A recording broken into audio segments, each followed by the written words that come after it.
I'm curious, when was the first time you met Claire? Because you guys have such incredible chemistry. So when was the first time that you two came together? I got in at 2 o'clock in the morning to Nashville, and I'd never been there before. And it was dark, and I was tired and jet lagged, and I'd come from, it's just Australia, and I was like, and there's this note on my bed saying, okay, you've got to, here's an iPod, firstly, that Callie and T-Bone had made for me of things that Scarlett likes to listen to.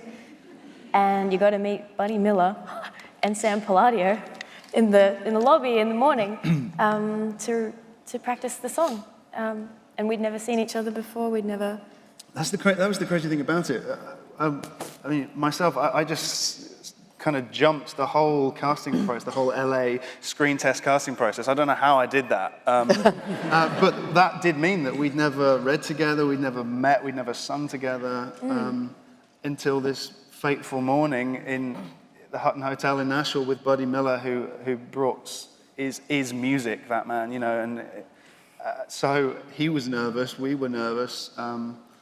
We just sort of sat down and he went, all right, let's give it a go.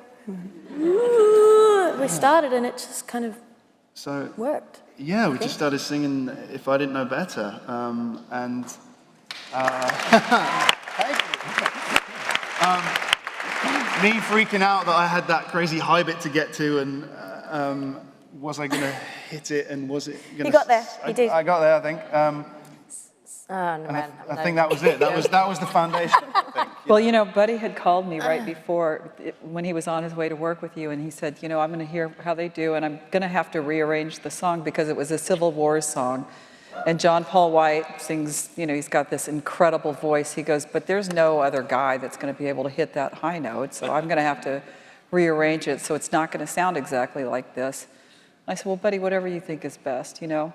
And about an hour and a half later, he called me and goes, okay, they can sing it. Someone just has to stand there and knee him. I'm tall. She's just the right height. I'm so tall. You don't even know how tall I am. No one does. No one knows. No one knows. No one knows. Yeah. Well, that's been just Buddy Miller saying that, all right, they can sing it. Imagine that, having Buddy Miller say that about you.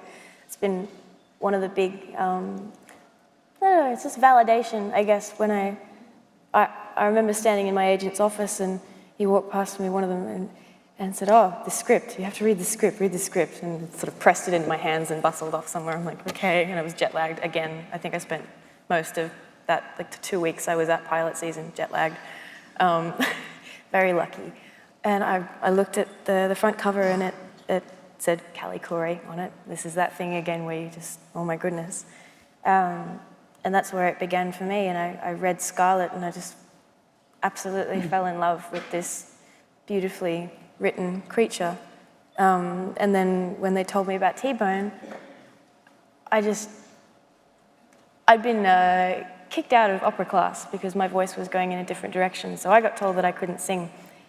And I still, when I hear the recordings, I don't know that it's me. It's this kind of like, oh wow, we all did that together and that's me, that's amazing. And that's what we've had the whole way through here, being supported and pushed and pulled through with the utmost generosity and so gently as well, by these people who know exactly what they're doing and where we need to go.